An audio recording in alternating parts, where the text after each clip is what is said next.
இந்த நாளிலே உங்கள் யாவரையும் முகமுகமாய் காண செய்த தேவனுக்கு முதலாவது நன்றி. மேலும் உங்கள் யாவருக்கும் என்னுடைய வாழ்த்துக்களை தெரிவித்துக் கொள்கிறேன். இந்த நாளிலே நாம் பார்க்க போகின்ற தலைப்பானது, முதலாவது ஒரு வசனம் வாசித்து பிறகு அந்த தலைப்புக்கு போகும். நீதிமொழிகள் 29ஆம் அதிகாரம் வசனம் 25 பார்ப்போம். மனுஷனுக்கு பயப்படும் பயம் கண்ணியை வருவிக்கும், கர்த்தரை நம்புகிறவனோ உயர்ந்த அடைக்கலத்திலே வைக்கப்படுவான்.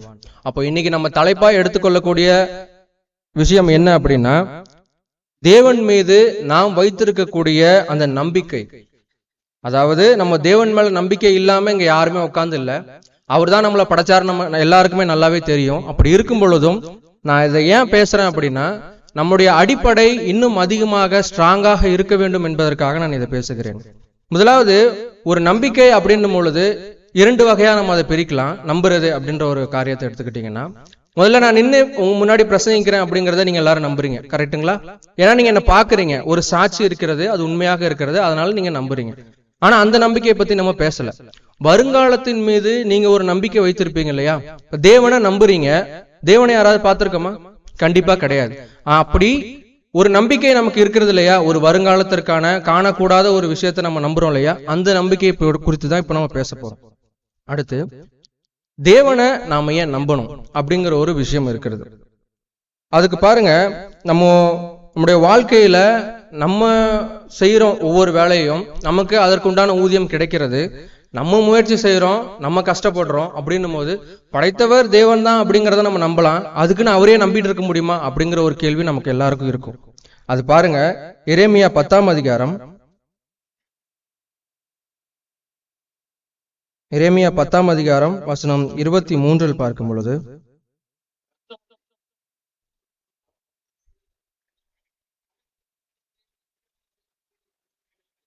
அப்போ இந்த இடத்துல சொல்ல வர விஷயம், இது நம்முடைய வாழ்க்கை, நம்முடைய முயற்சி, நம்முடைய வேலை அப்படின்னு நம்ம நினைக்காம, நாம ஏன் தேவனை நம்பணும் அப்படிங்கிற கேள்விக்கு உண்டான பதில், மனுஷனுடைய வழி அவனாலே ஆகல, அவனுடைய நடைகள் நடத்துவது அவனாலே அல்ல. இப்ப நான் தானப்பா நடக்கிறேன், நான் என்ன நினைக்கிறேனோ அதை தானே நான் பண்றேன் அப்படின்னு நம்ம சொல்லலாம்.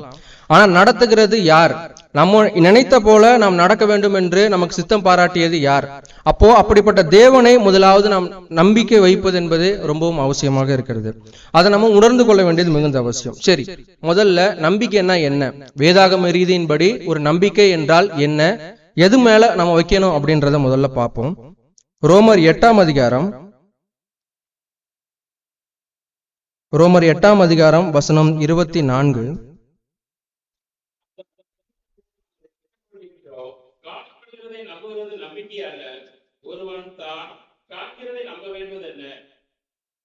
அப்போ இந்த இடத்துல சொல்லப்படுகிற விஷயம் என்ன அப்படின்னா, நம்முடைய நம்பிக்கை காண்கிறதை நம்புகிறது நம்பிக்கை அல்ல. நீங்க எல்லாருமே பாக்குறீங்க, அதை நம்பி உங்களுக்கு என்ன கிடைக்க போகுது? அதுல என்ன நம்பிக்கை உங்களுக்கு இருக்க போகுது? அப்ப காணாத ஒரு விஷயத்தை, நான் முன்னாடி சொன்னது போல, தேவனை யாரும் கண்டதில்லை, பரலோகத்தை யாரையும் கண்டதில்லை, நியாயத்தீர்ப்பை யாரையும் கண்டதில்லை அப்படின்னு இருக்கும் பொழுது, நாம் காணாத ஒரு விஷயத்தின் மீது நம்பிக்கை வைப்போமாகில் அதுவே சரியான விஷயமாய் காணப்படுகிறது. சரி, பார்க்காமலே நான் எப்படி நம்புவேன்?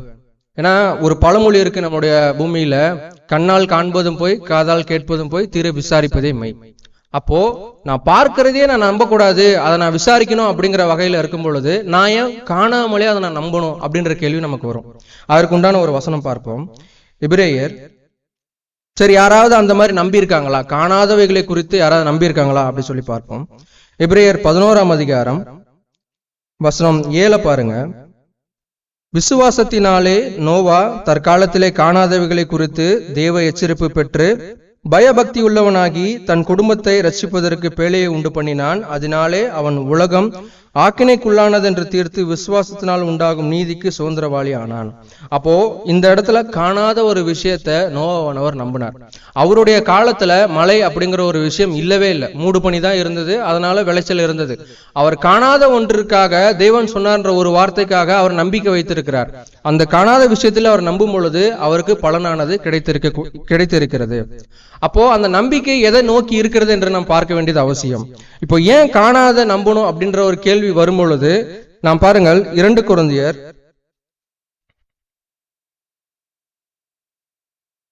4ஆம் அதிகாரம் வசனம் 18 பார்க்கும் பொழுது, ஏனெனில் காணப்படுகிறவைகள் அநித்தியமானவைகள், காணப்படாதவைகளோ நித்தியமானவைகள். அப்போ நாம் காண்கிற ஒவ்வொரு விஷயங்களும் நித்தியமானதாக இருக்கிறதா அநித்தியமானதாக இருக்கிறதா? நம்மளுடைய நம்பிக்கை எதை நோக்கி இருக்குது என்றதை நாம் உணர்ந்து பார்க்க வேண்டியது அவசியமா இருக்கிறது. நாம் காணப்படுகிற இந்த உலகம், இந்த பூமி, உங்களோ இல்லை நானோ, இதை நீங்க நம்புவதை காட்டிலும் காணப்படாத நித்தியமான ஒரு விஷயத்திற்காக, ஒரு பொருளிற்காக நாம் நம்பிக்கை வைத்திருப்போமானால் அதுவே தேவனுக்கு சரியான விஷயமாய் காணப்படுகிறது. சரி, நாங்க தேவனை நம்புறோம், ஓகே ஃபைன். இப்ப படைச்சது அவரு தான், நடத்துகிறது அவரு தான், நம்மளை வாழ வைக்கிறது எல்லாமே அவர் தான், போதும் அவ்வளவுதான் முடிச்சுக்கலாமா அப்படின்னு நம்ம நினைக்கும் பொழுது இப்போ அடுத்த லெவல் அடுத்து போறோம். ஒரு நம்பிக்கை என்பது போதுமா? நம்ம ஒரு வேலை செய்யறோம் அப்படின்னா அதுக்கு ஒரு பலனோ, அதுக்கு ஒரு முடிவோ, நமக்கு ஒரு ரிசல்ட் இல்லாம நம்ம அந்த வேலையை செஞ்சு முடிச்சிருவோமா? கண்டிப்பா கிடையாது. எந்த ஒரு வேலை செய்தாலும் அதுக்கு ஒரு பலனை வச்சுக்கிட்டு தான் நம்ம என்ன பண்ணுவோம், வேலையை செய்வோம். அப்படி இருக்கும் பொழுது நாம் தேவன் மீது நம்பிக்கை வைக்கும் பொழுது நமக்கு என்ன பலன் கிடைக்கிறது என்பதை நாம் யோசித்து பார்க்க வேண்டியது அவசியம். அப்ப தேவன் நம்பிக்கை நாம் வைக்கும் பொழுது நமக்கு ஒரு பலன் கிடைக்கும். அது என்னென்ன பலன் அப்படிங்கறத ஒரு லிஸ்ட் அவுட் பண்ணலாம். நீதிமொழிகள் 29:25 நம்ம முன்னாடியே வாசிட்டோம், இருந்தாலும் மறுபடியும் அதை நினைவு கூறுவோம். மனுஷனுக்கு பயப்படும் பயம் கண்ணியை வருவிக்கும், கர்த்தரை நம்புகிறவனோ உயர்ந்த அடைக்கலத்திலே வைக்கப்படுவான். அப்போ கர்த்தரை நீங்க நம்புறீங்க அப்படின்னா உங்களுக்கு பலன் என்னவாக கிடைக்கிறது? அவருடைய அடைக்கலம் உங்களுக்கு கிடைக்கக்கூடியதா இருக்கிறது. அடுத்து ஒரு 4-5 வசனம் தொடர்ந்து நம்ம வாசிப்போம். நீதிமொழிகள் 28 வசனம் 25 பார்க்கும் பொழுது, பெருநெஞ்சின் வழக்கை கொள்ளுகிறான், கர்த்தரை நம்புகிறவனோ செழிப்பான். அப்போ கர்த்தரை நம்புகிறவர்கள் செழிப்புள்ளவர்களாகவும் செழிக்கக்கூடியவர்களாகவும் காணப்படுகிறார்கள். அடுத்து சங்கீதம் 5 வசனம் 11,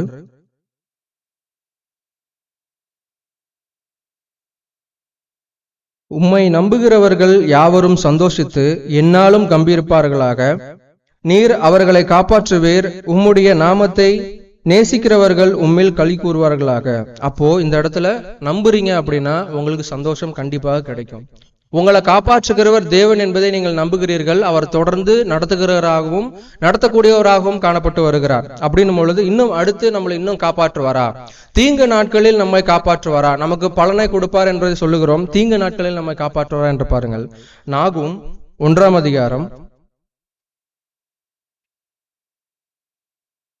வசனம் 7,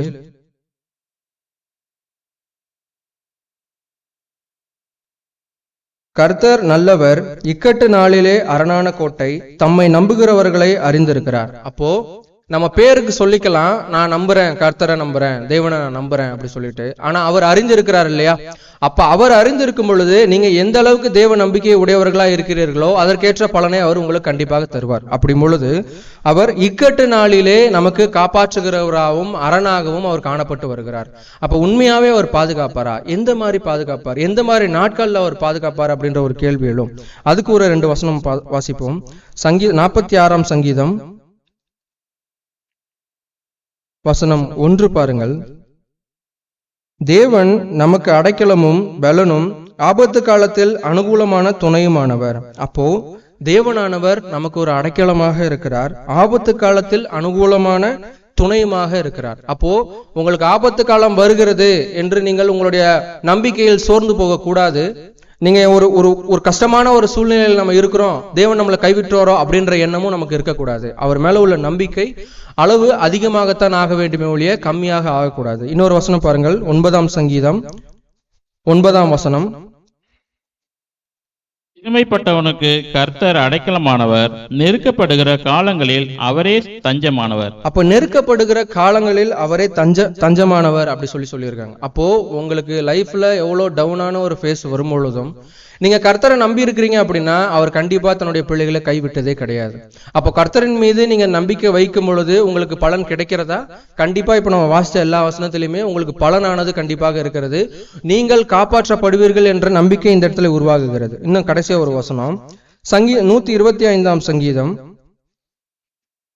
வசனம் 1,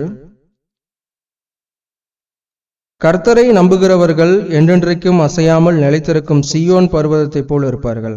அப்போ கர்த்தரை நாம் நம்பும் பொழுது நாம் அசையப்படாமல் நமக்கு தேவையான பலன் நமக்கு கண்டிப்பாக கிடைக்கிறது, நாம் காப்பாற்றப்படுவோம், இதெல்லாமே இருக்கிறது. அப்போ அடுத்து இதோட முடிஞ்சிருச்சா அப்படின்னு கேட்டீங்கன்னா கிடையாது. நம்பினா மட்டும் போதுமா? உங்களுக்கு எல்லா பலனுமே கிடைச்சிருமா? ஒரு பிள்ளை நான் இந்த வருங்காலத்திலே இப்படிப்பட்ட ஒரு அதிகாரத்திற்கு நான் போவேன் அப்படி சொல்லி அந்த பிள்ளை நம்புது. அந்த பிள்ளை நம்பிட்டே இருந்தா மட்டும் அது கண்டிப்பா அந்த அந்த அந்த நம்பின விஷயம் கிடைச்சிருமா அல்லது ஆயிடுவாங்களா? கண்டிப்பா கிடையாது. அதற்குண்டான முயற்சி நமக்கு கண்டிப்பாக இருக்கணும் இல்லையா? ஒரு செயல் நமக்கு இருக்கணும். அந்த செயல் மூலமாக நாம் ஒரு பலனை அடைய வேண்டும். கர்த்தரை நம்பும் பொழுது அவர் நம்மளை காப்பாற்றுவார், எல்லாம் சரி, ஓகே. ஆனா ஒரு பிள்ளை தன்னுடைய பெற்றோருக்கு இன்னும் அதிகமான பாசம் வைக்க வேண்டும் என்றால் அது கீழ்ப்படிந்து நடக்க வேண்டும். பெற்றோருக்கு பிரியமாக ஒரு விஷயம் ஏறெடுக்கும் பொழுது பெற்றோருடைய பாசம் இன்னும் அதிகமாக காணப்படும். அதே போல நாம் ஒரு நம்பிக்கை வைத்திருக்கிறோம், ஓகே. ஆனா நம்ம ஒரு செயல் மூலமாகவோ ஒரு கிரியை மூலமாகவோ நாம் செய்யும் பொழுது பலன் என்ன ஆகுது? இன்னும் அதிகமாக கிடைக்கக்கூடியதா இருக்குது. வெறும் நம்பிக்கையை வச்சு மட்டுமே நம்ம பலன் அடைஞ்சிடலாம் அப்படின்ற எண்ணம் நமக்கு வேண்டாம். அப்படி இருக்கும் பொழுது ஒரு வசனம் வாசிங்க. ரூத் 2ஆம் அதிகாரம்,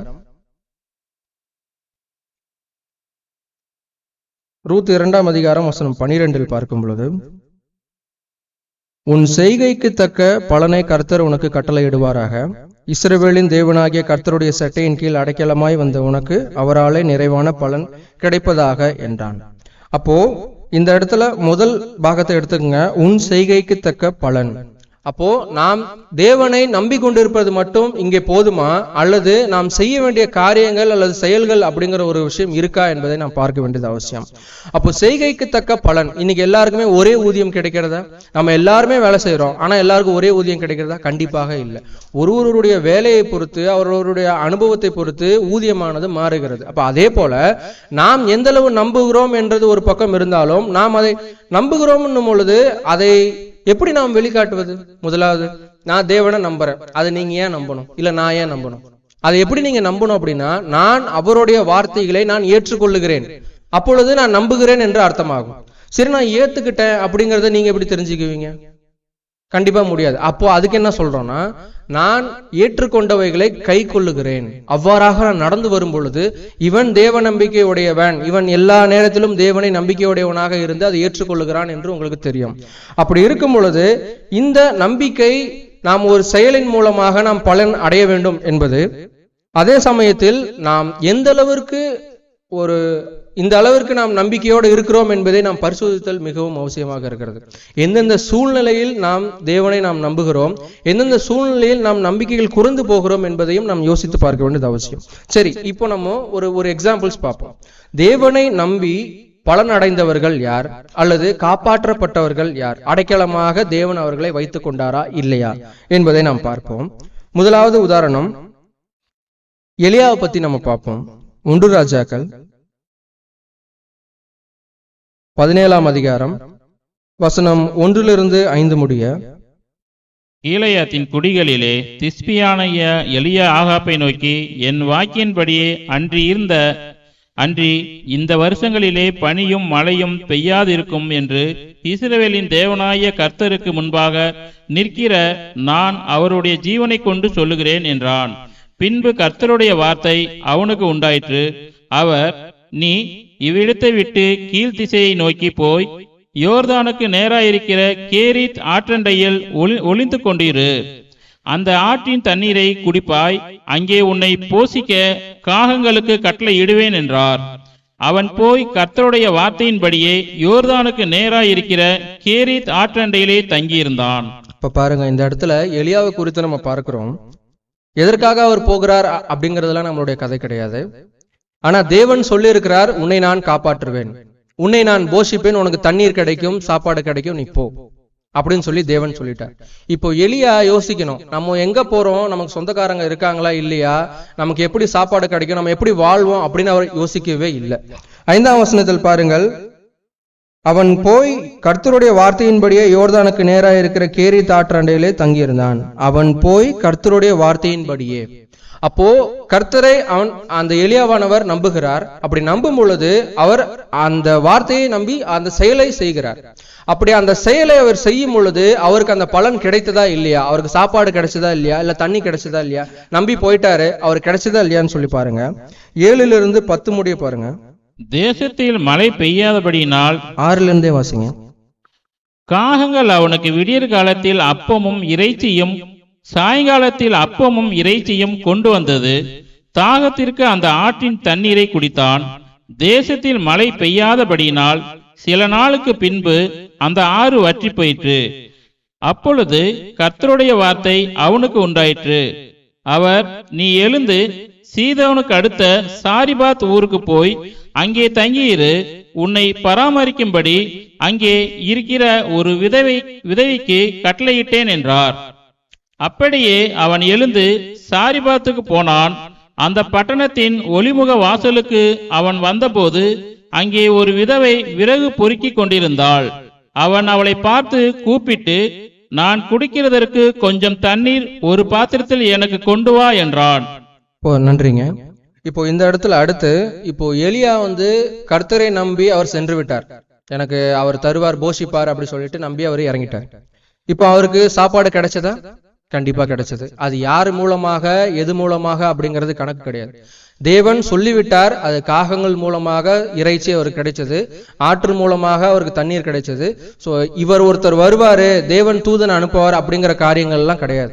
தேவன் சொன்னால் அதை செய்வார். அது எதன் மூலமாக வேணாலும் செய்வார். இப்போ இவருடைய நம்பிக்கையின் பலன் கிடைத்ததா? கண்டிப்பாக கிடைத்தது. இப்ப மறுபடியும் என்ன ஆகுது? இதே 6-10 முடிய நம்ம வாசிக்கும் பொழுது மறுபடியும் அவர் இன்னொரு கட்டளையை எடுக்கிறார். நீ இந்த இடத்துக்கு போ, இந்த விதவையை நான் உனக்கு கட்டளை இடுவேன், அவங்க உன்னை போஷிப்பாங்க. இப்ப மறுபடியும் என்ன நினைக்கிறாரு? இப்ப அந்த நம்பிக்கை என்ன ஆகுது? இன்னும் வலுவாகுது. நான் முதல்ல நம்பும் பொழுது எனக்கு யாருமே இல்ல, ஆனா தேவனானவர் காகத்து மூலமா என்ன போஷிக்கும் பொழுது இப்ப மறுபடியும் அவர் இன்னொரு நபர்கிட்ட போங்க அப்படி சொல்லும் பொழுது அந்த நம்பிக்கை என்னவா மாறுது? இன்னும் பலமாகவும் திடமாகவும் வலுவாகவும் மாறிக்கொண்டு இருக்கிறது. அது மாதிரி அவர் செஞ்சாரா? அதே மாதிரி அவர் செஞ்சாரு.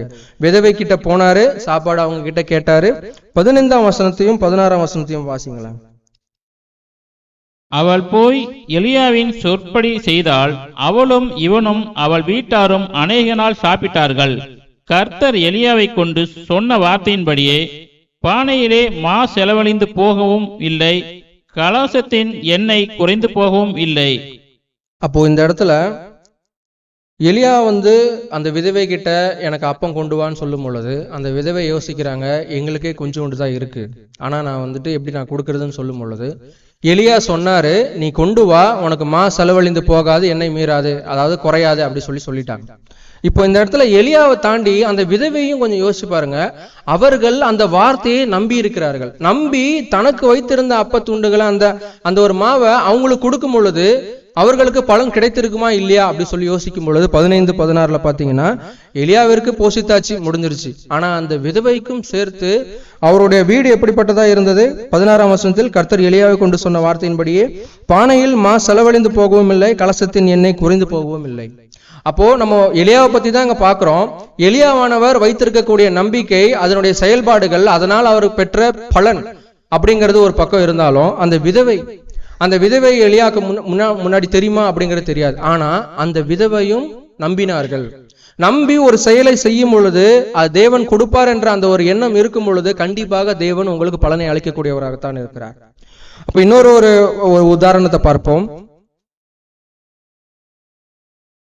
இஸ்ரவேல் ஜனங்களை பற்றி பார்ப்போம். யாத்திராகமம் 9ஆம் அதிகாரம்.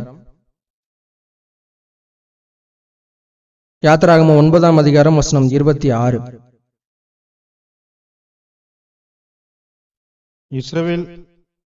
இஸ்ரவேல் புத்திரர் இருந்த கோசேன் நாட்டிலே மாத்திரம் கல்மழை இல்லாதிருந்தது. அப்போ நம்ம எல்லாருக்குமே தெரியும், இஸ்ரவேல் ஜனங்கள் எகிப்தில அடிமைப்பட்டு இருக்கும் பொழுது அந்த 10 வாதைகள் பத்தி நம்ம எல்லாருக்கும் தெரியும். அப்படி இருக்கும் பொழுது தேவன் சொன்னாரு இஸ்ரவேல் மக்களை பார்த்து, தனது ஜனங்களை பார்த்து, நீங்க வீட்டுக்குள்ளேயே இருங்க அப்படின்னு ஒரு காரியங்கள், ஒரு சில கட்டளைகள் அவங்கள பாதுகாக்கிறதுக்காக அவர் கொடுத்திருக்கிறார்.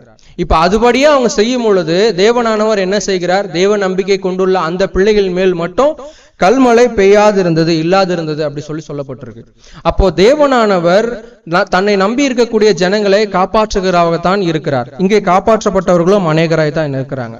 அது ஏன் பாருங்க, ஒரு வித்தியாசமே இதுதான். நமக்கும் இந்த பூமிக்குரிய வாழ்கிற மக்களுக்கும் இருக்கிற ஒரு வித்தியாசமே தான், தேவ நம்பிக்கை. அடிப்படையான ஒரு விஷயம் அதுதான். அவர்களும் ஒரு நம்பிக்கை வைத்திருக்கிறார்கள், நாமளும் ஒரு நம்பிக்கை வைத்திருக்கிறோம். ஆனா அது எதற்காக நாம் வைத்திருக்கிற நம்பிக்கை, எது உண்மையானது என்பதை நாம் தெரிந்து கொள்ள வேண்டியது அவசியம். அப்படி இருக்கும் பொழுது தேவனானவர் இந்த இடத்துல வித்தியாசப்படுத்துகிறார். இவர்கள் யார், இவர்கள் யார், நான் காப்பாற்றுகிற மக்கள் யார், நான் பலனை கொடுக்க போகிற மக்கள் யார் என்பதையும், நான் பலன் அளிக்க கூடாத அல்லது அவர்கள் காப்பாற்றப்படாத கூடியவர்களாய் இருக்கக்கூடியவர்கள் யார் என்பதை வித்தியாசப்படுத்துகிறார். பாருங்கள், யாத்திராகமம் 8ஆம் அதிகாரம் வசனம் 21 23 முடிய. என் ஜனங்களை போக விடாயாகில் நான் உன்மேலும் உன் ஊழியக்காரர் மேலும் உன் ஜனங்கள் மேலும் உன் வீடுகள் மேலும் பலவித வண்டுகளை அனுப்புவேன். எகிப்திய வீடுகளும் அவர்கள் இருக்கிற தேசமும் அந்த வண்டுகளால் நிறையும். பூமியின் நடுவில் நானே கர்த்தர் என்பதை நீ அறியும்படி என் ஜனங்கள் இருக்கிற கோசேன் நாட்டிலே அந்நாளிலே வண்டுகள் வராதபடிக்கு அந்த நாட்டை விசேஷப்படுத்தி என் ஜனங்களுக்கும் உன் ஜனங்களுக்கும் வித்தியாசம் உண்டாகும்படி செய்வேன். இந்த அடையாளம் நாளைக்கு உண்டாகும் என்று கர்த்தர் சொல்லுகிறார் என்று சொல் என்றார். அப்ப பாருங்க, தேவனானவர் தன்னை நம்புகிற பிள்ளைகளையும் நம்பாத பிள்ளைகளையும் வித்தியாசப்படுத்தி இங்க காட்டுகிறார். அப்படி காட்டும் பொழுது இந்த 21ஆம் வசனம் முதல் பாகமே என் ஜனங்களை.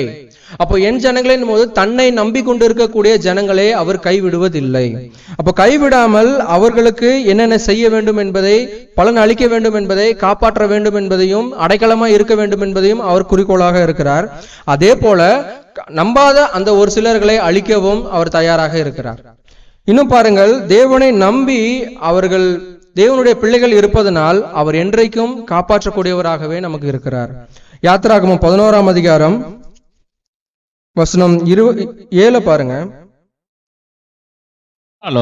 கர்த்தர் எகிப்தியருக்கும் இஸ்ரவேலருக்கும் பண்ணுகிற வித்தியாசத்தை நீங்கள் அறியும்படிக்கு இஸ்ரவேல் புத்திரர் அனைவருக்குள்ளும் மனிதர் முதல் மிருக ஜீவன்கள் வரைக்கும் ஒரு நாயாகிலும் தன் நாவை அசைப்பதில்லை.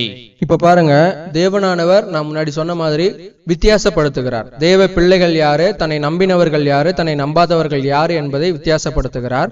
அவர்களை காப்பாற்றி கொண்டும் வருகிறார். இப்போ அவர் சொல்லும் பொழுது நீங்க இந்த வனாந்திரத்துல நடக்கணும் அப்படி சொல்லியாச்சு.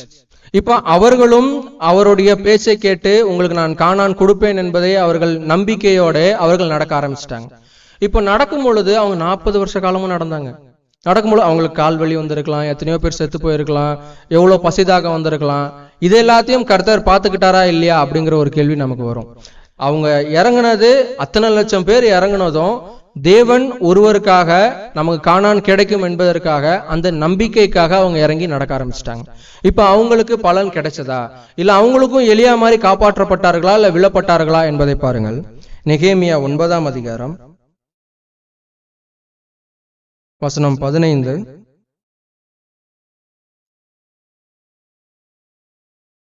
நெகேமியா 9ஆம் அதிகாரம் வசனம் 15. அவர்கள் பசிக்கு வானத்திலிருந்து அப்பம் கொடுத்து அவர்கள் தாகத்துக்கு கண்மலிலிருந்து தண்ணீர் புறப்பட பண்ணி நீர் அவர்கள் கொடுப்பேன் என்று ஆணையிட்ட தேசத்தை சுதந்திரத்துக் கொள்ள பிரவேசிங்கள் என்று அவர்களுக்கு சொன்னீர். அப்ப பாருங்க, பசி இருந்ததா அவர்களுக்கு?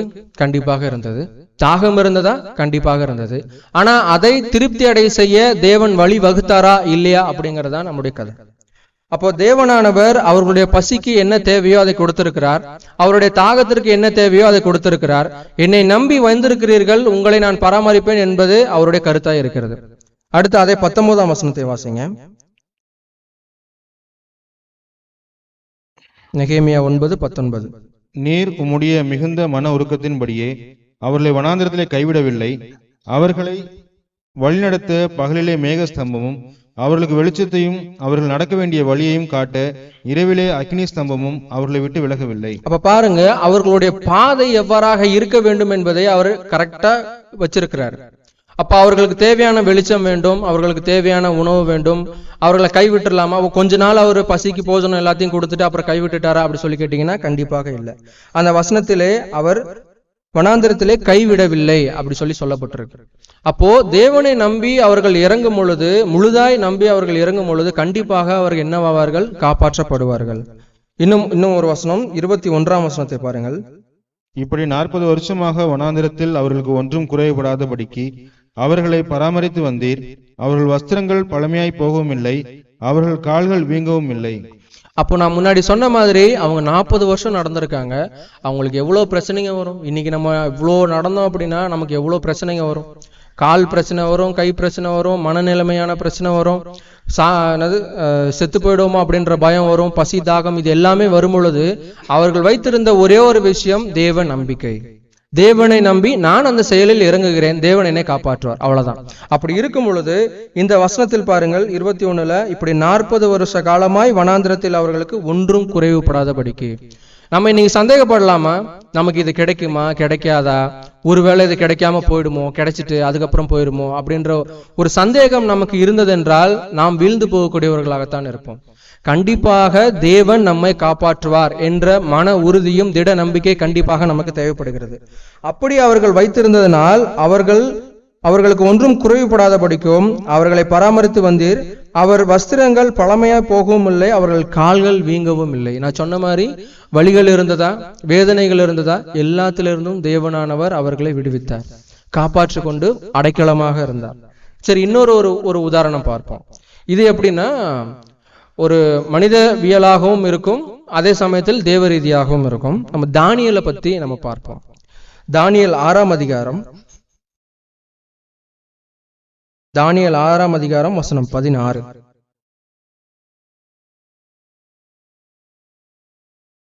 அப்பொழுது ராஜா கட்டளையிட அவர்கள் தானியேலை கொண்டு வந்து அவனை சிங்கங்களின் கெபியிலே போட்டார்கள். ராஜா தானியேலை நோக்கி, நீ இடைவிடாமல் ஆராதிக்கிற உன் தேவன் உன்னை தப்புவிப்பார் என்றான். அப்போ இந்த இடத்துல தானியேலை சிங்கக்கெபியில போட்டுட்டாங்க. இப்போ ஒரு மனிதவியலா பார்ப்போம்.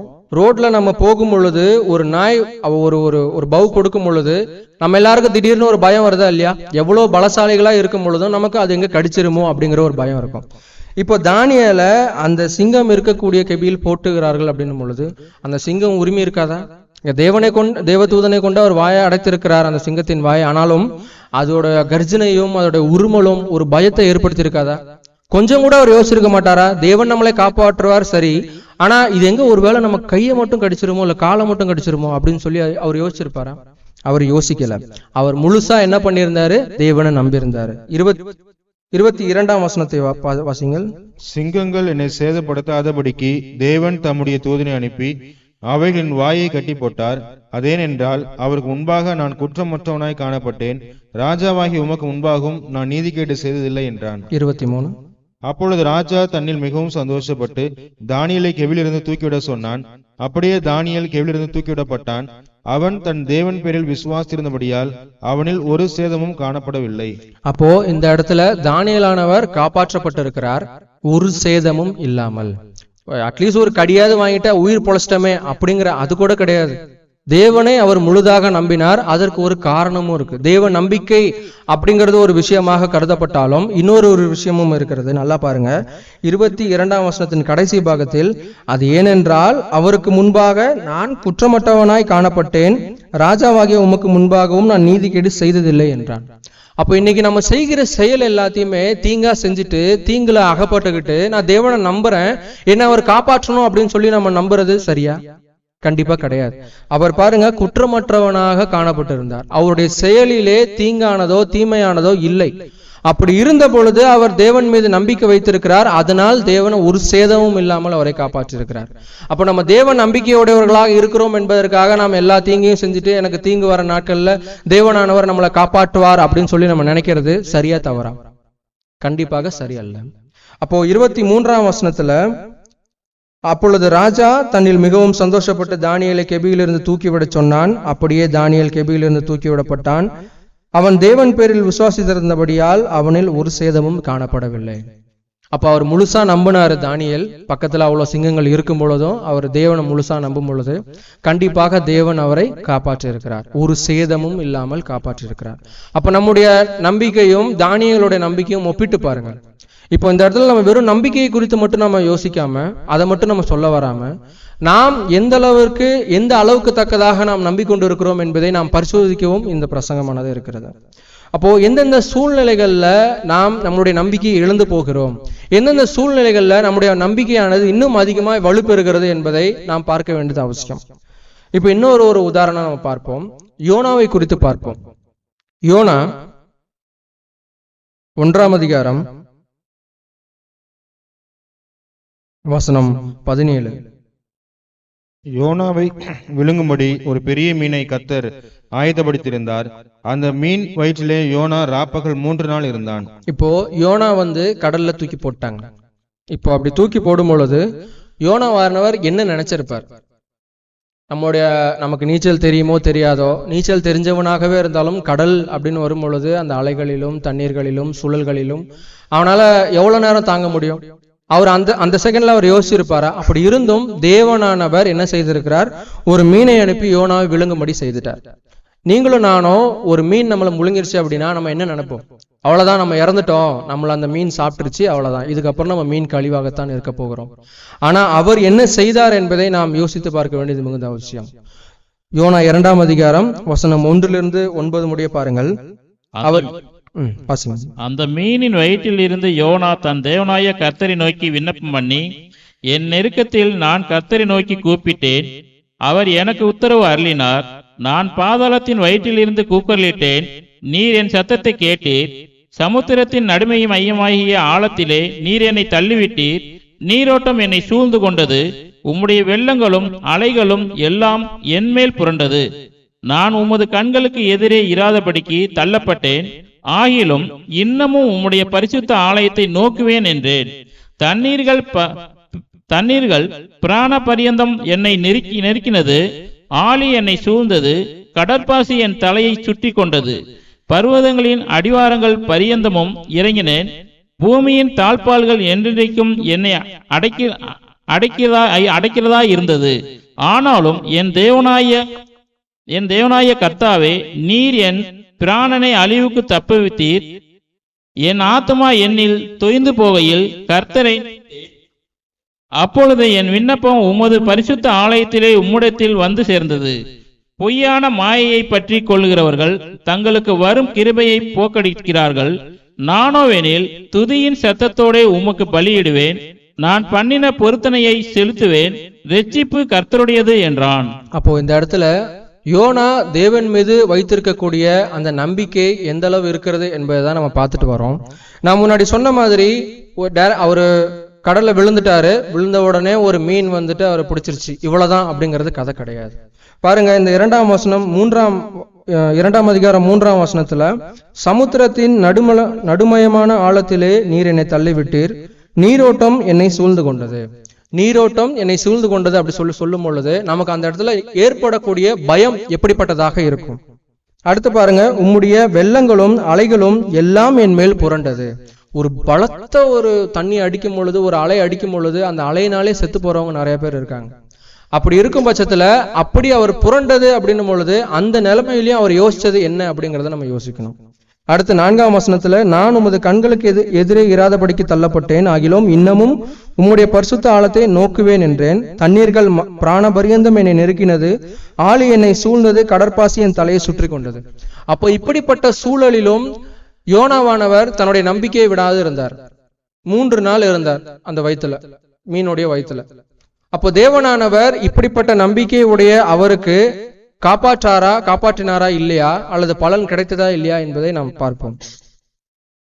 10ஆம் வசனத்தில் பார்க்கும் பொழுது, கர்த்தர் மீனுக்கு கட்டளையிட்டார், அது யோனாவை கரையிலே கக்கிவிட்டது. இப்போ யோனா உயிர் பொழைச்சிட்டாரா? இதுல அவருக்கு எவ்வளவு சேதங்கள் இருந்திருக்கும், எவ்வளவு அடி வாங்கி இருப்பாரு, அவ்வளோ பயம் இருந்திருக்கும் இல்லையா? நீங்களும் நானும் இப்படிப்பட்ட பயத்தில் இருக்கும் பொழுது நாம் கர்த்தரை முழுதாக நம்பி நம்ம இருப்போமா? கண்டிப்பா நம்மளை தேவன் காப்பாற்றுவார் அப்படின்ற எண்ணம் கொண்டுள்ளவர்களாக நாம் இருப்போமா? இதைத்தான் நான் சொல்ல வருகிறேன். பரிசோதித்து பாருங்கள். உங்களுடைய எண்ணமும் உங்களுடைய நம்பிக்கையும் எந்த அளவு இருக்கிறது, அவர்களுடைய, நான் இப்பொழுது உதாரணமாக சொல்லக்கூடிய அந்த நபர்களுடைய நம்பிக்கையும் அவருடைய எண்ணங்களும் எப்படிப்பட்டதா இருக்கிறது, எவ்வளவு வலுவாக இருக்கிறது என்பதை தான் இந்த இடத்துல சொல்ல விரும்புகிறேன். அடுத்து, தேவனால் நம்பி காப்பாற்றப்பட்டவர்களை நீங்க பார்த்தீங்க. நம்ம ஒரு உதாரணம் பார்ப்போம். தேவனை நான் நம்பல, தேவனை நம்பாம இப்ப நான் காப்பாற்றப்படுவேனா அல்லது அழிந்து போனேனா அப்படிங்கிற ஒரு உதாரணம் பார்ப்போம். 1 பேதுரு 3ஆம் அதிகாரம் வசனம் 20.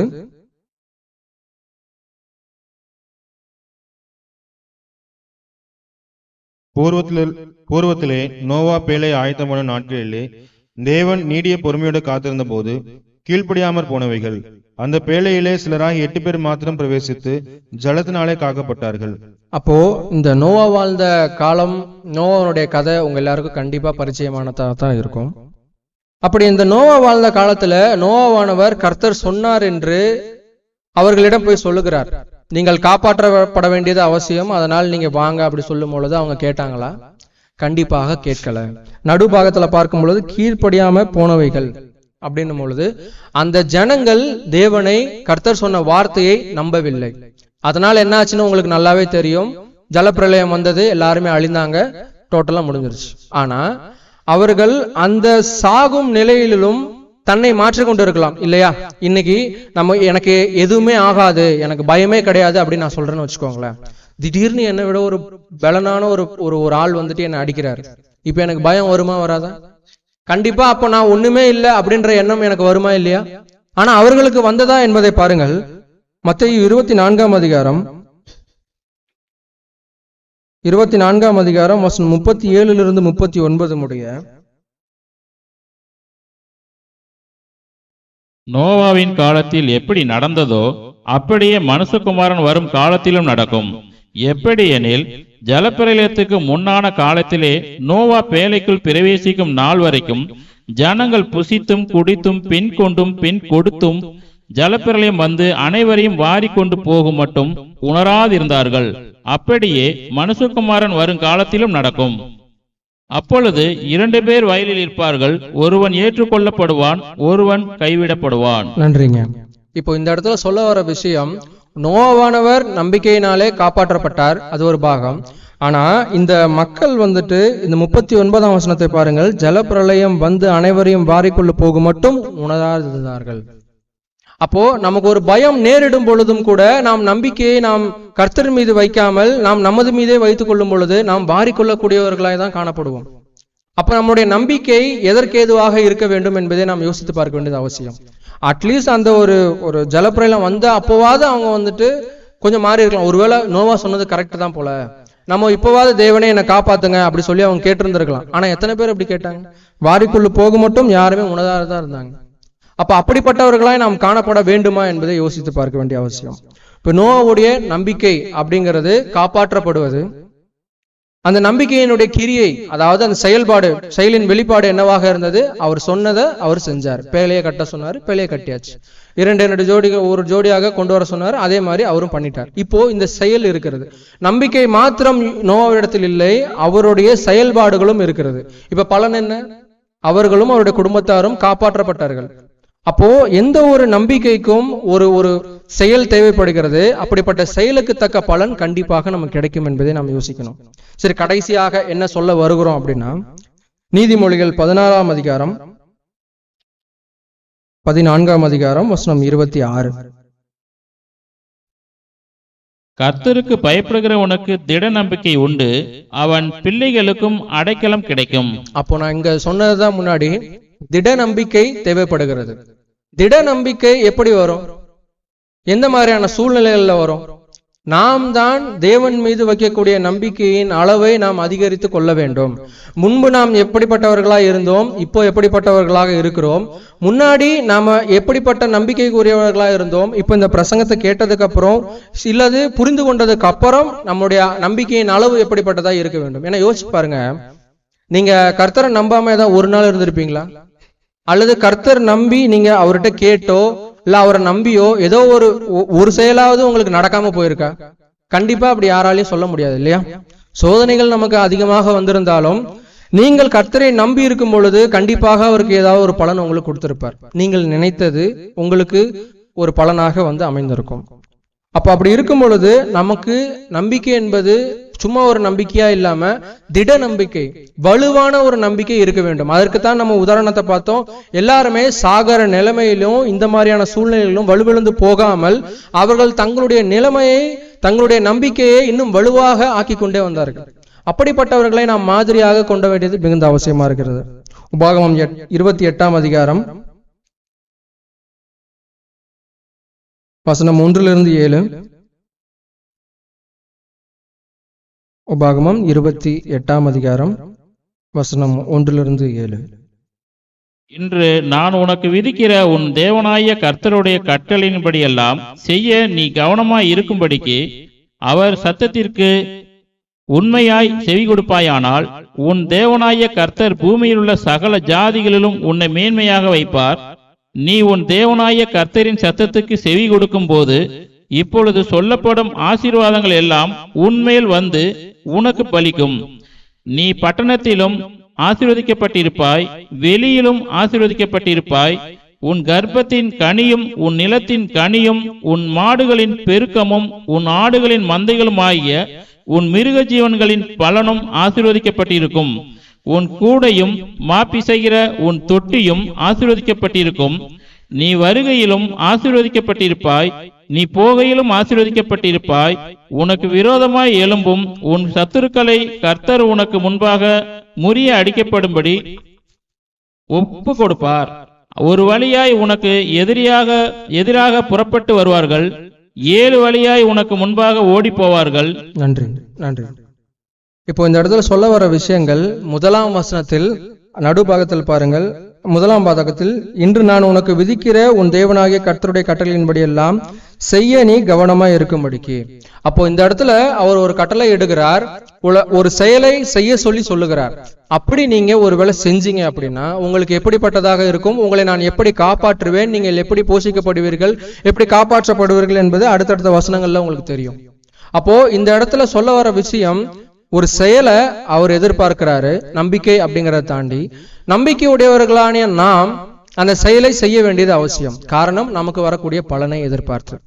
அப்போ உங்களுக்கு ஒரு பலன் கிடைக்கணும் அப்படின்னா நம்பிக்கை மட்டும் போதுமா அப்படின்னு சொல்லி கேட்டா இங்க எத்தனை பேர் போதும் அப்படி சொல்லுவீங்க? கண்டிப்பாக கிடையாது. அப்போ நம்பிக்கை சார்ந்த நம்முடைய கிரியை வெளிப்படுத்துதல் அதிகமாக இருக்க வேண்டும். எந்தெந்த நிலைமையில் நாம் அவரை நம்ப வேண்டும் என்பதும், நாம் எந்த அளவு வலுவாய் நம்ப வேண்டும் என்பதும் இங்கே முக்கியமாக காணப்படுகிறது. அப்படி நாம் நம்பிக்கை வைக்கும் பொழுது தேவனானவர் நம்மை காப்பாற்றுவார் அப்படின்ற நம்பிக்கையும் நமக்கு இருக்கிறது. சங்கீதம் 91:1-10 பார்த்தீங்கன்னா அவர் எந்த அளவு அடைக்கலமாக இருப்பார் என்பதை அவர் சொல்லி இருக்கிறார். அதை நம்ம இப்போதைக்கு வாசிக்க வேண்டாம். சரி, நான் இப்போ சொல்ல வர விஷயம் என்னன்னா, நம்பிக்கையை வச்சுட்டோம், செயலும் காட்டுறோம், நான் உன்னை எதிர்பார்த்துட்டு இருக்கேன், ஆனா நடக்க மாட்டேன். நான் இவ்வளவு நாள் ஒரு விஷயம் நம்ம எதிர்பார்த்துட்டு இருக்கோம், ஆனா அப்பயும் எனக்கு நடக்கவே இல்லையே, நான் இன்னமும் தேவன் மேல உள்ள நம்பிக்கை அதிகமாக தானே வச்சுட்டு இருக்கேன், ஏன் நடக்கல அப்படின்ற ஒரு கேள்வி உங்க எல்லாருக்கும் வரும். அந்த மாதிரி நடந்திருக்கா? கண்டிப்பா நடந்திருக்கும். அதற்கு என்ன காரணம் அப்படி கேட்டீங்கன்னா, அதற்கு காரணம் கிடையாது, அது தேவனுடைய சித்தமாக இருக்கிறது. உங்களுக்கு ஒரு உதாரணம் சொல்றேன், இது ஒரு பர்சனல் உதாரணம். நம்ம சபையில உள்ள ஒரு சகோதரனுக்கு ஒரு 2.5 வருஷத்துக்கு முன்னாடி ஒரு ஆக்சிடென்ட் நடந்தது. அந்த ஆக்சிடென்ட்ல இடுப்பு வந்து அடிபட்டுருச்சு. அந்த இடுப்பு வலி 2.5 வருஷமாக அவருக்கு இன்னமும் இருந்துட்டே தான் இருக்கு. ஆனா அவர் இந்த இடத்துல பார்க்காத ஹாஸ்பிட்டல் இல்ல, போகாத இடம் இல்ல, அட்மிட் ஆயிருந்திருக்காரு. ஆனா அவருக்கு சரியாச்சான்னு கேட்டீங்கன்னா கண்டிப்பா இல்ல. இப்போ அவர் தேவன் மேல வைத்த அந்த நம்பிக்கையை இழக்கணுமா, இன்னும் வலுவாக்கணுமா? அந்த சகோதரன் வலுவாக்கினார். எப்படி? அவரால் சுத்தமா உட்கார முடியாது, நடக்க முடியாது, வேலை செய்ய முடியாது, பைக் ஓட்ட முடியாது. ஆனா அவர் வேலை செய்யும்படியாகவும் உங்கள் முன்னாடி பிரசங்கம் பண்ண முடியாகவும் தேவனானவர் அவருக்கு பலத்தை கொடுத்திருக்கிறார். அப்படி பலத்தை கொடுத்திருக்கும் பொழுது என்னுடைய நம்பிக்கை என்னவாக இருக்கிறது? இன்னும் அதிகமான ஒரு வலுவாக காணப்படுகிறது. அந்த நம்பிக்கையினுடைய அளவு அதிகமாகிறதுக்கு காரணம் என்ன? ஒரே ஒரு விஷயம்தான்.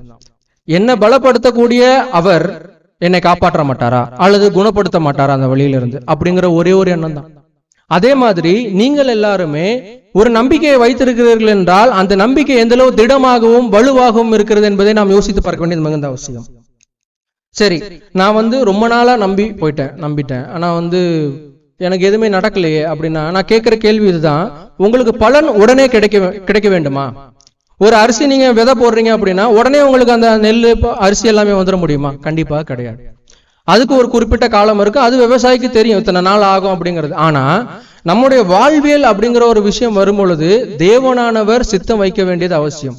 நம்ம முதல்ல வாசிச்ச மாதிரி மனுஷனுடைய வழி அவனாலே ஆகல அப்படி சொல்லி இருக்கிறாங்க. அப்படி இருக்கும் பொழுது பலன் உடனே கிடைக்கணுமா அப்படி கேட்டீங்கன்னா நீங்க செய்யறத செய்யுங்க, நம்புறத நம்புங்க. அவர் காப்பாற்றுவதும் காப்பாற்றாமல் போவதும் தேவனுடைய சித்தமாக இருக்கிறது. நாம் அதில் சோர்ந்து போகக்கூடாது. இங்க நிறைய பேர் வலுவிழக்கிறது என்ன காரணம் அப்படி சொன்னீங்கன்னா, இப்ப இந்த மாதிரியான ஒரு உதாரணங்களை கொடுத்துட்டு இப்ப இந்த மாதிரிலாம் நடக்குது, பிறந்த குழந்தைங்களாம் இறக்குறாங்க, என்னதான் ஒரு தேவன் அப்படின்னு சொல்லி நான் சொல்லும் பொழுது உங்களுக்கு தேவன் மீது உள்ள நம்பிக்கை குறைந்து போகிறதா அல்லது வலுவாகுகிறதா? நாம் குழந்தைகளா இருக்கும் பொழுது நம்முடைய மனது நம்முடைய எண்ணங்கள் குழந்தைகளா இருக்கும் பொழுது நாம் என்ன செய்யறோம்? சோர்ந்து போக ஆரம்பிச்சிடும். ஆமா, என்னத்தை நம்ம நம்பி நமக்கு ஒண்ணும் கிடைக்க மாட்டேங்க அப்படின்ற ஒரு எண்ணத்திற்கு நம்ம தள்ளப்பட்டுக்கிறோம், வஞ்சிக்கப்பட்டு போகிறோம். அப்படி நாம் இருக்கக்கூடாது. தேவன் மீது உள்ள நம்பிக்கையானது ஒரு வலுவானதாகவும் திடமானதாகவும் இருக்கும் பொழுது கண்டிப்பாக தேவன் உங்களை காப்பாற்றுவார் என்ற நம்பிக்கை, அசையாத நம்பிக்கை இருக்க வேண்டும். யோபு கொஞ்சம் யோசிச்சு பாருங்களேன்.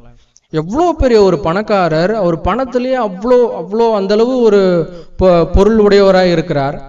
ஆனா தேவனானவர் அவர் சிறுமைப்படுத்த ஆரம்பிக்கும் பொழுது ரொம்ப ரொம்ப சிறுமைப்படுத்த ஆரம்பிச்சிட்டாங்க. அப்ப அவர் என்ன யோசிச்சிருக்கணும், ஏங்க நான் இவ்வளோ பணக்காரனா இருந்தேன், எத்தனை பேர் எனக்கு கீழே வேலை செஞ்சுட்டு இருந்தாங்க, எத்தனை ஆடு மாடுகள் ஒட்டகங்கள் இருந்துச்சு, ஆனா நான் ஏன் இப்படி தள்ளப்படணும் அப்படின்ற எண்ணம் அவருக்குள் இருந்ததா? தேவன் என்னை காப்பாற்றுவார், தேவன் என்னை பராமரிப்பார்ன்ற எண்ணம் மட்டும்தான். அவங்களோட மனைவியே அப்படி சொல்லும் பொழுது அவர் மனைவியை எதிர்த்து தேவனுக்கு ஏத்தவைகளாகத்தான் அவர் பேசினார். வார்த்தைகளிலும் நாவுகளிலும் அவர் எந்த விதமான தீங்கும் அவர் செய்யவில்லை. காரணம் என்ன? அதனுடைய அடிப்படை தேவன் மீது வைத்துள்ள நம்பிக்கை. எனக்கு பொருள் கொடுத்தவர் அவரு, பொருளை எடுத்துக்கிட்டது அவரு. அப்ப மறுபடி பொருளை கொடுப்பது யாரு? தேவனானவர் கண்டிப்பா எனக்கு பொருளை கொடுப்பாருன்னு அவர் முழுசா நம்பினார். அதே மாதிரி அவர் கிடைச்சதா? கிடைச்சது.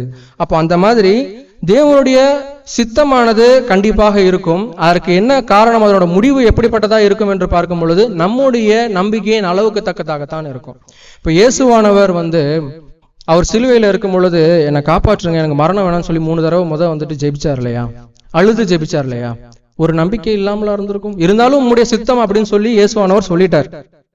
இப்போ இயேசுவானவர் நான் 3 வேளை ஜெபம் பண்ணிட்டேன், அதுவும் அழுது என்னுடைய ரத்த வேர்வை அளவுக்கு பயங்கரமா நான் ஜெபம் பண்ணிட்டேன் பிதாட்ட. நான் பிதா கிட்ட கேட்டு அவர் கொடுக்காம எதுவும் இல்லை, இதுவும் கொடுப்பாருன்னு அவர் நினைச்சிருக்கலாம் இல்லையா?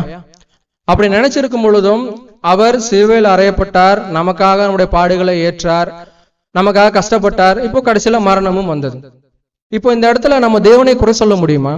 இயேசுவானவர் அத்தனை தடவை உங்ககிட்ட கேட்டிருக்கிறாரு. இப்ப நம்மனா கூட பரவாயில்ல, இயேசுவானவர் அப்படின்னும் போது தேவனுடைய குமாரன். ஒரு குமாரன் தன்னுடைய தகப்பன்கிட்ட கேட்கும் பொழுது அதை கொடுக்காமல் போறதுக்கு உண்டான காரணம் என்ன? அதுதான் தேவனுடைய சித்தமாக இருக்கிறது. தேவனுடைய சித்தத்தை நாம் ஆராய்ந்து பார்க்க முடியாது. அவர் படைச்சது அவருக்கு கொடுக்க முடியும், அவருக்கு எடுக்க முடியும். எல்லா ரைட்ஸும் அவருக்கு இருக்கும் பொழுது நான் இவ்வளவு ஜெபித்து இருக்கிறேனே, இவ்வளவு எனக்கு நான் நம்பி இருந்திருக்கிறேனே, எனக்கு பலன் கிடைக்கவில்லையே என்பது நாம் யோசிப்பது என்பது தவறான ஒரு காரியமாக இருக்கிறது. அப்போ நாம் எப்படிப்பட்டவர்களா இருக்க வேண்டும்? நம்முடைய எண்ணங்கள் எப்படிப்பட்டதா இருக்க வேண்டும்? ஒரு முள்ளுள்ள இடங்களில் அல்லது ஒரு கற்பாறை மேல போட்ட விதை மாதிரி நம்மளுடைய நம்பிக்கை இருக்கணுமா? சீக்கிரமா அது போயிடும். நம்பிக்கை ஆரம்ப காலகட்டத்தில் வைப்போம், அது அடுத்தடுத்து என்ன ஆகும்? வலுவிழந்து போகக்கூடியதாய் காணப்படும். நாம் அப்படிப்பட்ட பிள்ளைகளாய் இருக்கக்கூடாது. கடைசியா ஒரு வசனம் வாசிப்போம். எபேசியர் 2ஆம் அதிகாரம் வசனம் 12. அக்காலத்திலே கிறிஸ்துவை சேராதவர்களும் இஸ்ரவேலுடைய காணியாட்சிக்கு புறமானவர்களும் வாக்குத்தத்தத்தின் உடன்படிக்கைகளுக்கு அந்நியரும் நம்பிக்கை இல்லாதவர்களும் இவ்வுலகத்தில் தேவன் அற்றருளுமாய் இருந்தீர்கள் என்று நினைத்துக் கொள்ளுங்கள். அப்போ இந்த இடத்துல பாருங்க, நம்ம பந்தி கை கொள்ளும் பொழுது இந்த வசனத்தை நம்ம கண்டிப்பா வாசிச்சிருப்போம். அப்படி வாசிக்கும் பொழுது நாம் முற்காலத்தில் எப்படிப்பட்டவர்களாக இருந்தோம், இப்பொழுது நாம் எப்படிப்பட்டவர்களாக இருக்கிறோம் என்பதை நாம் பார்ப்போம். அப்படி இருக்கும் பொழுது அந்த காலத்துல நம்ம எப்படிப்பட்டவர்களாக இருந்தோம்? கிறிஸ்துவை சேராதவர்களும் நம்ம ஒரு திடனற்றவர்களாகவும் ஒரு நம்பிக்கை இல்லாதவர்களாகவும் காணப்பட்டு வந்தோம்.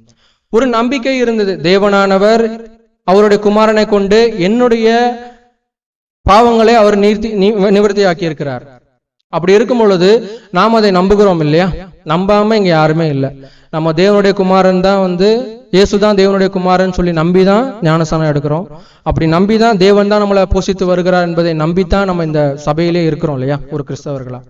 அப்படி இருக்கும் பொழுது நாம் மறுபடியும் மீண்டும் நம்முடைய பழைய மனுஷனுக்கே செல்லக்கூடாது என்பது நம்ம ஒவ்வொரு தடவையும் கர்த்தர் மந்தி வாசிக்கும் பொழுது நம்ம வாசிக்கிறோம். முன்னாடி நம்ம எப்படி இருந்தோம்? நம்பிக்கை இல்லாதவர்களாக. இப்ப நம்ம எப்படி இருக்கிறோம்? நம்பிக்கை உள்ளவர்களாக. அப்ப உள்ளவராகிய நாம் மறுபடியும் நம்பிக்கை இல்லாதவர்களாக போகக்கூடாது.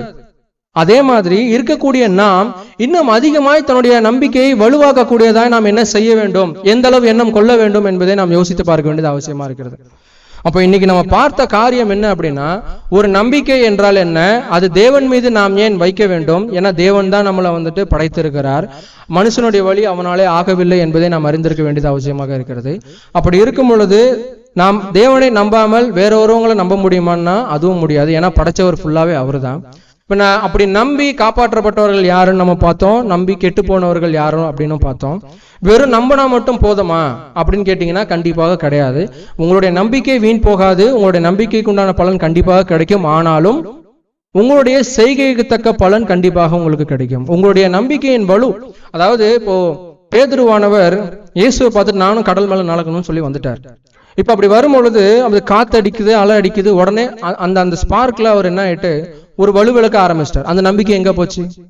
இத்தனைக்கும் அவர் இயேசு கூடவே இருக்கக்கூடியவர், இயேசு கூட ஊழியங்களில் இருக்கக்கூடியவர். அவருக்கே அந்த நிலைமை அப்படின்னும் போது நம்மளுடைய நிலைமையை கொஞ்சம் யோசிச்சு பாருங்க.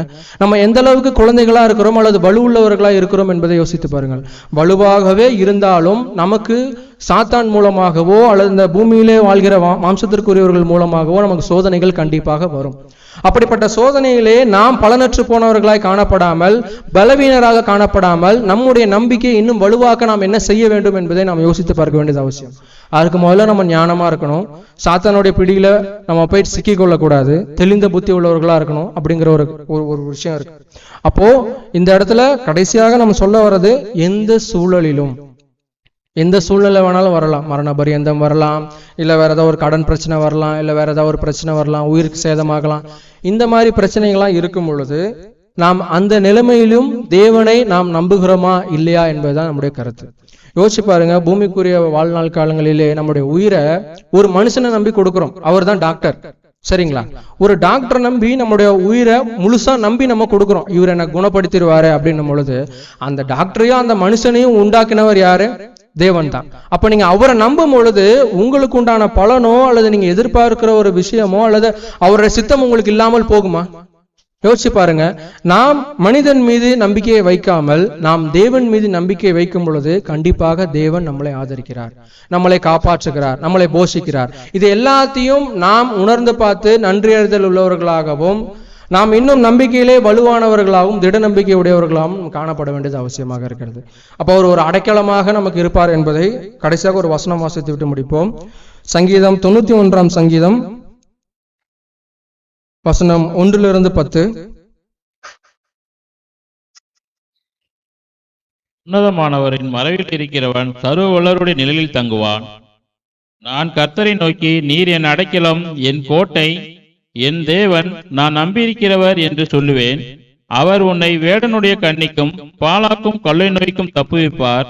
அவர் தமது சிறகுகளாலே உன்னை மூடுவார். அவர் செட்டைகளின் கீழே அடைக்கலம் புகுவாய்.